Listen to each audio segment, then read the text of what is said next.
کہ اگر انسان نے اپنے ایمان کو بچانا ہے فتنوں کے اس دور میں، تو اس انسان کو اسباب سے اپنی نگاہ ہٹانی ہے اور مسبب الاسباب کے اوپر آدمی کو نگاہ رکھنی ہے۔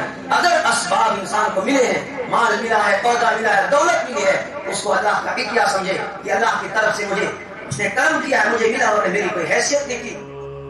فرش التراب يضمني. Subscribe now and press the bell icon. Never miss an update. حول الرمال. أعوذ بالله من الشيطان الرجيم. بسم الله الرحمن الرحيم. واضرب لهم مثل الرجلين جعلنا لأحدهما جنتين من أعناب وحففناهما بنخل وجعلنا بينهما زرعا كلتا الجنتين آتت أكلها ولم تظلم منه شيئا وفجرنا خلالهما نهرا. صدق اللہ العظیم. برادران اسلام، کہا کہ آیات کی روشنی میں آپ گزشتہ کئی ہفتوں سے سماعت فرما رہے ہیں دجالی نظام میں، اور جب پوری انسانیت کے اوپر دجالیت کا غلبہ ہو جائے، ایسے حالات میں ایک آدمی اپنے ایمان کو کیسے بچائے، اس پہ آپ کے سامنے اصحاب کہف کا تذکرہ تفصیل کے ساتھ ہوا کہ ان لوگوں نے اپنے ایمان کو بچانے کے لیے کون سا راستہ اختیار کیا اور کس طرح انہوں نے اپنے ایمان کی حفاظت کی ہے۔ ابھی جو آیات آپ کے سامنے تلاوت کی ہیں سورہ کہف کی آیات ہیں، یہاں پھر پروردگار نے ایک واقعہ بیان کیا ہے۔ اس واقعے کو فتنہ دجال کے ساتھ کیا مناسبت ہے،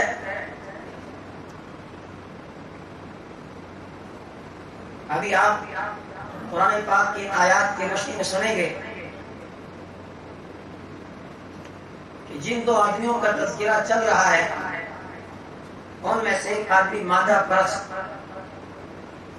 جس کو توکل دنیا کے اسباب پر تھا، دنیا کے مال و متاع پر تھا، اور دوسرا وہ آدمی جس کو رب العالمین کے اوپر بھروسہ۔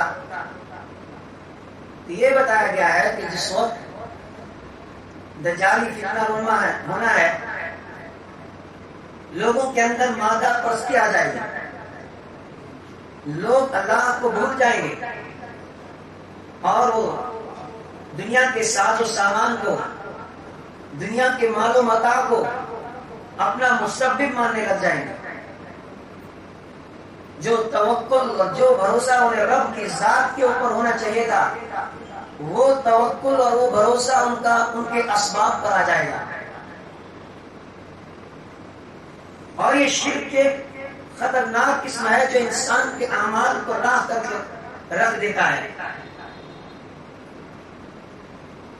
جسے انسان شرک سمجھتا ہی نہیں، جس کے نقصان کو انسان جانتا ہی نہیں۔ اور اگر آپ موجودہ دور میں اپنی سوسائٹی پہ نظر ڈالیں گے، اپنے معاشرے کو دیکھیں گے، تو آپ 100 میں سے 99 لوگوں کو اس مرض کے اندر مبتلا پائیں گے۔ مادیت ہمارے اندر بھی آئی ہے، ہم سب مادہ پرست بن گئے ہیں، جو کچھ ہے بس یہی دنیا ہے۔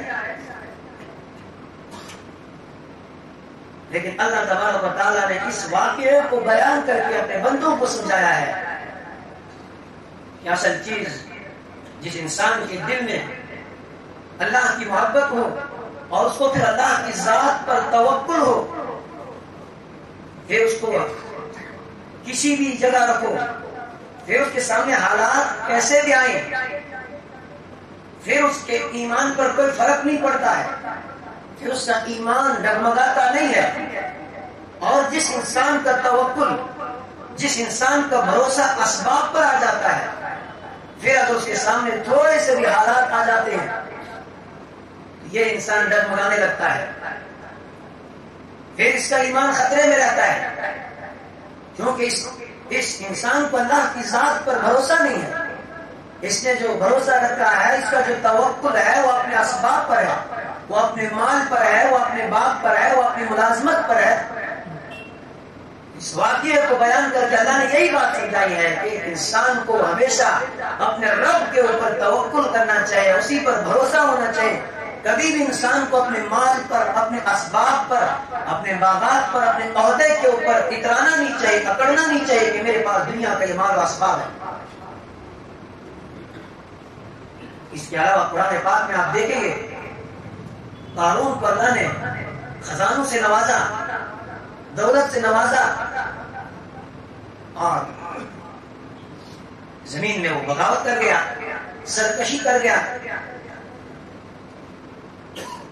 لوگوں نے سمجھایا اسے کہ بھائی اس طرح کی چال اللہ کو پسند نہیں ہے، تیرے اندر جو گھمنڈ آیا ہے، تیرے اندر جو تکبر آیا ہے، یہ اچھی بات نہیں ہے.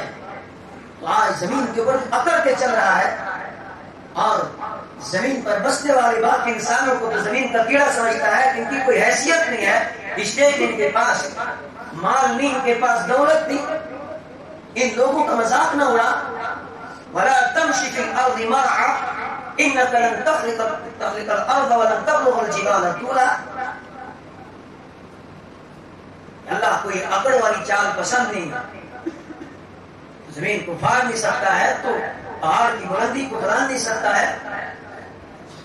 اکڑ کس چیز کی ہے؟ بلکہ تجھے اللہ کا شکر ادا کرنا چاہیے کہ یہ مال، یہ اسباب، یہ دولت، یہ عہدہ، یہ عزت، یہ تجھے تیرے رب کے کرم سے ملا ہے، اس پر اللہ کا شکر ادا کر. لیکن قارون نے کیا جواب دیا؟ قال انما اوتیته على علم عندي. کیا بات کرتے ہو؟ اللہ کا فضل، یہ سب میری محنت کی کمائی ہے، یہ سب میری ذہانت ہے، یہ میری صلاحیت کی بنیاد پر مجھے حاصل ہوا ہے. فخرج على قومه في زينته قال الذين يريدون الحياة الدنيا يا ليت لنا مثل ما أوتي قارون إنه لذو حظ عظيم. جب لوگوں کے سامنے زیب و زینت کے ساتھ، اپنے مال و اسباب کے ساتھ، اپنی دولت اور اپنے خزانوں کے ساتھ آیا، وہ لوگ جن کے اندر دنیا کی طلب تھی، دنیا کی ہوس تھی، وہ کہنے لگے یا لیت لنا مثل ما اوتی قارون، اے کاش ہمیں بھی ایسی دولت مل جاتی جیسے قارون کو ملی ہے، یہ تو بڑے نصیب والا ہے. لیکن کچھ اللہ والے تھے جن کے پیش نظر آخرت تھی، جو اس دنیا کی حقیقت کو جانتے تھے کہ دنیا فانی ہے، یہاں کی ہر چیز فانی ہے اور باقی رہنے والی ذات کو رب کی ہے. انہوں نے کہا نادانو تمہیں کیا ہو گیا ہے؟ کس چیز کی خواہش تم کر رہے ہو؟ کیا چیز تم رب سے مانگ رہے ہو؟ کیا یہ بھی کوئی مانگنے کی چیز ہے؟ یہ فنا ہونے والا، دنیا کی کوئی بھی چیز باقی رہنے والی نہیں ہے. مانگنا ہے تو وہ مانگا جو باقی رہنے والا ہے. اور اس کے بعد فَخَسَفْنَا بِهِ وَبِدَارِهِ الْأَرْضَ، جب اللہ نے قارون کو اس کے خزانوں کے سمیت زمین کے اندر دھسا دیا تو اس وقت ان کی آنکھیں کھل گئی، کہنے لگے ہائے اللہ کا کرم ہوا کہ ہم بچ گئے. تو یہاں پر جو سورہ کہف میں ایک واقعہ بیان ہوا ہے، اللہ تبارک و تعالیٰ اپنے محبوب سے فرما رہے ہیں وَضْرِبْ لَهُم مَّثَلَ الرَّجُلَيْنِ جَعَلْنَا لِأَحَدِهِمَا جَنَّتَيْنِ مِنْ أَعْنَابٍ میرے محبوب آپ ان کے سامنے مثال بیان کیجئے ان دو لوگوں کی. جعلنا لأحدهما جنتين من أعناب، جن میں سے ایک کو ہم نے انگوروں کے 2 باغ دیے تھے. وحففناهما بنخل وجعلنا بينهما زرعا، کھجور کے ان باغوں کو ہم نے، انگور کے ان باغوں کو کھجوروں کے درختوں کے ذریعے سے ہم نے گھیرا ہوا تھا. ان کی حفاظت ہم نے کھجور کے درختوں سے کی. وجعلنا بينهما زرعا، اور پھر باغ کے بیچ میں ہم نے کھیتی کی جگہ بھی ان کو دی ہوئی تھی. 2 آدمی تھے، دونوں بھائی تھے. ایک کو اللہ نے مال سے نوازا اور جو دوسرا تھا اس کے پاس کچھ بھی نہیں تھا. یہ جو دوسرا آدمی تھا اس کو اللہ نے 2 باغ دیے تھے، انگوروں کے باغ، جس میں بہت ہی عمدہ قسم کے انگور تیار ہوتے تھے. اور اللہ نے مزید یہ کرم کیا جہاں اس کا یہ انگوروں کا باغ تھا، اس کے ارد گرد کھجوروں کے درخت تھے. جو باغ کی 4 دیواری تھی وہ کھجوروں کے درخت کی تھی، اور ان درختوں پر بھی عمدہ اور اعلیٰ قسم کی کھجوریں بنتی تھی. اور پھر اس کے بعد اس باغ میں جو خالی جگہ تھی اس میں کھیتی. کلتا الجنتین آتت اکلها، تو دونوں باغ اپنا پھل دیتے تھے، عمدہ قسم کا پھل ان میں آتا تھا. اور پھر باغ کے بیچ میں سے ایک نہر بھی تھی. اتنا خوبصورت باغ اور اتنا قیمتی باغ اس کے پاس تھا. تو دوسرے والے سے کہنے لگا کہ دیکھ تیرے پاس کچھ بھی نہیں، میرے پاس باغ. قال ما اظن ان تبيد هذه ابدا، کہنے لگا کہ بس مجھے تو لگتا ہے کہ ہمیشہ رہے گا میرے پاس. وما اظن الساعة قائمة ولئن رددت الى ربي لاجدن خيرا منها منقلبا. کہنے لگا مجھے تو لگتا ہے قیامت شامت کچھ آنے والی نہیں ہے، اور اگر قیامت آ بھی گئی، اب پہلے تو میں مانتا ہی نہیں کہ قیامت آئے گی. میرے جو یہ باغ ہے ہمیشہ رہیں گے، میں ہمیشہ ان باغوں میں مزے کرتا رہوں گا. وَلَئِن رُدِدتُّ إِلَىٰ رَبِّي لَأَجِدَنَّ خَيْرًا مِّنْهَا مُنقَلَبًا. اگر ایسا کچھ ہوا بھی، اگر قیامت قائم ہو بھی گئی، اگر رب کی عدالت میں جانا بھی پڑا، لَأَجِدَنَّ خَيْرًا مِّنْهَا مُنقَلَبًا، میں وہاں بھی تو اس سے بہتر حالت میں ہوں گا. یہ سوچ رہا تھا کہ دنیا میں میرے پاس مال ہے، دولت ہے، یہ باغات ہیں، آپ کے پاس کچھ بھی نہیں ہے، لہٰذا آخرت میں بھی میں تجھ سے بہتر ہوگا، تجھ سے زیادہ وہاں پر بھی پاؤں گا. قال له صاحبه وهو يحاوره أكفرت بالذي خلقك من تراب ثم من نطفة.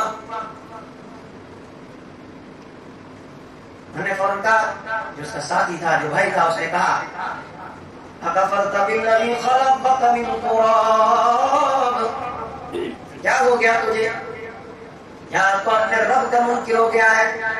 جس رب نے تجھے مٹی سے پیدا کیا، جس رب نے تجھے نطفے سے پیدا کیا، جس رب نے تجھے بہترین شکل و صورت عطا کی، یہ سارا مال اس کو دیا ہوا، آج تو اس رب کا منکر ہے. آج تو یہ کہہ رہا ہے کہ قیامت آنی ہی نہیں ہے. اس نے کہا لیکن هو اللہ ربی ولا اشرک بربی احدا. وہ تو میرا رب ہے، میں نے اس کا انکار کہاں کیا؟ میں تو اس کو اپنا رب مانتا ہوں، میں تو اسی کو اپنا خالق مانتا ہوں. ولا اشرک بربی احدا، میں نے کبھی اللہ کے ساتھ کسی کو شریک نہیں ٹھہرایا، تب میں شرک کر رہا ہوں. ظاہر تو یہی لگ رہا ہے کہ وہ شرک نہیں کر رہا ہے. اس نے فوراً جواب دیا وَلَوْلَا إِذْ دَخَلْتَ جَنَّتَكَ قُلْتَ مَا شَاءَ اللَّهُ لَا قُوَّةَ إِلَّا بِاللَّهِ إِن تَرَنِي أَنَا أَقَلُّ مِنكَ مَالًا وَوَلَدًا. جب باغ میں تو داخل ہوا تو کہنے لگا یہ باغ مجھے میری صلاحیت کی بنیاد پر ملا، تو نے یہ کیوں نہیں کہا ما شاء اللہ کہ میرا اس میں کوئی کمال نہیں، یہ میرے رب نے اپنے فضل سے مجھے عطا کیا، میری کوئی صلاحیت کی بنیاد پر، میرے علم کی بنیاد پر مجھے یہ ملا نہیں. میری حیثیت ہی کیا تھی؟ تو رب کا فضل ہوا مجھ پر، اس نے یہ مال مجھے دیا. سبق دیا کہ اگر کسی انسان کے پاس کچھ ہے اس کو کبھی بھی اس گمنڈ میں نہیں آنا چاہیے، اس کو یہ غرور نہیں ہونا چاہیے کہ میرے پاس مال ہے، اور دوسرا وہ آدمی جس کے پاس کچھ نہ ہو، جو نان شبینہ کے لیے ترستا ہو، اور پھر اس کی حقارت انسان کے اندر آئے، پھر وہ یہ کہے کہ اس کے پاس کچھ بھی نہیں، میں اس سے بہتر ہوں. میں نہیں، یہ کہنا چاہیے تھا یہ اللہ کا کرم ہے. اس لفظ کے اندر ماشاء اللہ اس نے تو توحید کوٹ کوٹ کے بھری ہے. وہ یہی وہ جو مادہ پرستی تھی، وہ یہ شرک کر رہا تھا. جس کی نگاہ اللہ سے ہٹ کے اسباب پر آئی تھی، وہ یہ سوچ رہا تھا کہ جس کے پاس مال نہ ہو، جس کے پاس ملازمت نہ ہو، جس کے پاس باغات نہ ہو، وہ کھا نہیں سکتا ہے، وہ پی نہیں سکتا ہے، وہ جی نہیں سکتا ہے. مادہ پرستی یہ سب سے بڑا شرک ہے جس میں آج ہم سب مبتلا ہوئے ہیں کہ اللہ کی ذات سے ہماری نگاہ ہٹ کے اسباب پر نگاہ آئی ہے. فَعَسَىٰ رَبِّي أَن يُؤْتِيَنِي خَيْرًا مِّن جَنَّتِكَ وَيُرْسِلَ عَلَيْهَا حُسْبَانًا مِّنَ السَّمَاءِ فَتُصْبِحَ صَعِيدًا زَلَقًا. اس مومن بندے نے کہا مجھے امید ہے کہ میرا رب تو اس سے بہتر بات مجھے عطا کرے گا، ان قریب مجھے ملے گا. اگر دنیا میں میرے پاس کچھ نہیں ہے کہ مجھے پورا یقین ہے، رب کی ذات پر ایمان ہے کہ آخرت میں مجھے اس سے بہتر عطا کرے گا. اور یاد رکھ تو آج اگر رات کو گمن کر رہا ہے تو رب کے غضب کو بھول گیا ہے. ایسا نہ ہو کہ آسمان سے کوئی آفت نازل ہو جائے اور تیرا باغ چٹیل میدان بن جائے، تیرے باغ کو اللہ تباہ کر دے. اس نے کہا یہ کیسے ہو سکتا ہے؟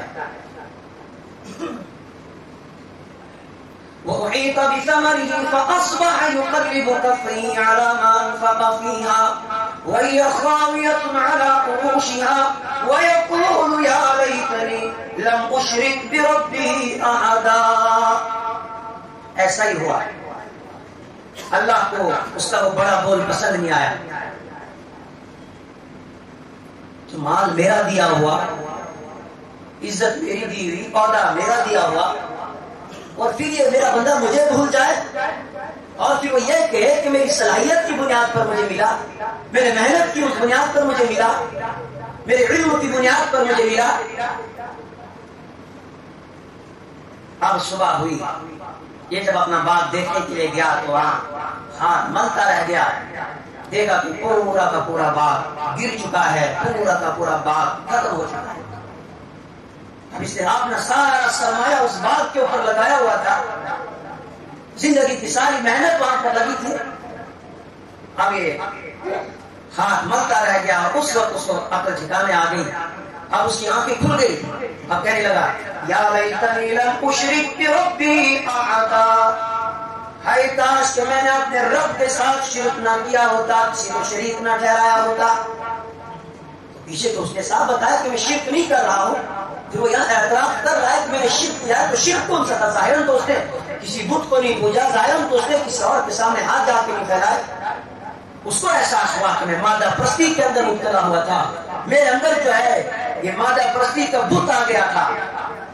یہ سب سے بڑے بت ہے، قومیت کا بت، مادہ پرستی کا بت جس کو انسان گناہ سمجھتا ہی نہیں، علاقیت کا بت. دور جہالت کے اندر لوگ اس کے اندر مبتلا تھے. آج بھی تو جناب کہاں کے قومیت کے نام پر کہ میں فلاں قوم سے تعلق رکھنے والا، اور دوسروں کو پھر حقارت کی نگاہ سے دیکھنا، قومیت کا بت ہے. جس بت کو نبی اکرم صلی اللہ علیہ وسلم نے 1450 سال پہلے مٹا دیا تھا، توڑ دیا تھا. علاقیت کا بت. آج بھی کئی لوگ ہیں جو اس علاقیت کی عصبیت کو فروغ دے رہے. جناب کہاں کے میں بدروائی، میں کہاں کا جناب میں بھلے سی، اور آپس میں جنگ. وہ ایک اس چیز کو پروموٹ کر رہا ہے، دوسرا اس کو کر رہا ہے. یہ علاقیت کے بت ہیں. ان بتوں کو نبی اکرم صلی اللہ علیہ وسلم نے آج سے 1450 سال پہلے توڑا ہے. آپ کہاں کہ جناب میں کشمیری، آپ ڈوگرے، ایک دوسرے کو حقارت کی نگاہ سے دیکھنا، یہ قومیت کا بت. ان بتوں کو توڑ دیا گیا ہے، اور صاف صاف بتایا گیا کہ یا ایھا الناس انا خلقناکم من ذکر و انثى وجعلناکم شعوبا وقبائل لتعارفوا ان اکرمکم عند اللہ اتقاکم، اور ساری دنیا کے لوگوں، وہ مشرق کے ہوں، مغرب کے ہوں، شمال کے ہوں، جنوب کے ہوں، دنیا کے کسی کونے میں رہنے والا، شکل کے اعتبار سے کالا ہو، گورا ہو، جس بھی طرح کا ہو، اللہ کی نگاہ میں تم سب کے سب برابر ہو، کسی کو کسی پر کوئی فضیلت نہیں۔ نبی اکرم صلی اللہ علیہ وسلم نے صاف طور پر فرمایا کسی عربی کو کسی عجمی پر کوئی فضیلت نہیں، کسی گورے کو کسی کالے کے اوپر کوئی فضیلت نہیں ہے۔ اللہ کے یہاں اگر کسی کو کوئی مقام و مرتبہ حاصل ہے تو یاد رکھو ان اکرمکم عند اللہ اتقاکم، اللہ دلوں کو دیکھتا ہے، کس دل کے اندر تقویٰ ہے، کس دل کے اندر خوف خدا ہے۔ اللہ کے یہاں انسان کا مقام اور مرتبہ اس بنیاد پر ہے۔ اور کسی کو مال کا مل جانا، کسی کو نہ مل جانا، کوئی یہ کہ مجھے مال اللہ نے دیا، میں اللہ کا بڑا چہیتا ہوں، بڑا مقبول بندہ ہوں، مال و دولت کا ہونا یہ اللہ کے یہاں قبولیت کی علامت نہیں ہے۔ سورہ فجر کو آپ پڑھیں، فَأَمَّا الْإِنسَانُ إِذَا مَا ابْتَلَاهُ رَبُّهُ فَأَكْرَمَهُ وَنَعَّمَهُ فَيَقُولُ رَبِّي أَكْرَمَنِ، یہ رب کا قانون ہے، رب کا طریقہ کار ہے۔ کبھی بندے کو مال دے کے آزماتا ہے کہ میں اس بندے کو مال دوں گا اور میں دیکھوں کہ یہ میرا بندہ کتنا شکر ادا کرتا ہے، اس مال کو میری راہ میں کتنا خرچ کرتا ہے۔ اور کبھی بندے سے وَأَمَّا الْإِنسَانُ إِذَا مَا ابْتَلَاهُ فَقَدَرَ عَلَيْهِ رِزْقَهُ فَيَقُولُ رَبِّي أَهَانَنِ، کبھی بندے سے مال چھین کے آزماتا ہوں کہ دیکھو میرا بندہ شکر جو ہے صبر کرتا ہے کہ نہیں کرتا ہے۔ تو سورہ کہف میں نے آپ کو پہلے ہی بتایا تھا کہ سورہ کہف اس واقعے کو لایا ہے تاکہ جب یہ دجالیت اور ان فتنوں کا جب غلبہ آئے گا تو لوگوں کے اندر مادہ پرستی کو عام کیا جائے گا، مادہ پرستی کی دعوت دی جا رہی ہے، وہ اس وقت پوری تیزی کے ساتھ لوگوں کو اسباب کی طرف کھینچا جا رہا ہے، مسبب الاسباب سے توڑا جا رہا ہے۔ یہ کہا گیا ہے کہ اگر انسان نے اپنے ایمان کو بچانا ہے فتنوں کے اس دور میں تو اس انسان کو اسباب سے اپنی نگاہ ہٹانی ہے اور مسبب الاسباب کے اوپر آدمی کو نگاہ رکھنی ہے۔ اگر اسباب انسان کو ملے ہیں، مال ملا ہے، پودا ملا ہے، دولت ملی ہے، اس کو اللہ کا عطیہ سمجھے کہ اللہ کی طرف سے مجھے اس نے کرم کیا ہے، مجھے ملا اور میری کوئی حیثیت نہیں تھی، اس پر وہ اللہ کا شکر ادا کرتا رہے۔ شکر کرے گا تو اللہ مزید نوازے گا، ناشکری کرے گا تو اللہ تبارک و تعالیٰ ضرور اس سے حساب لے گا اور پریشانی کے اندر مبتلا ہوگا۔ اللہ مجھے بھی آپ کو بھی سمجھ عطا فرمائے۔ وآخر دعوانا الحمدللہ رب العالمین۔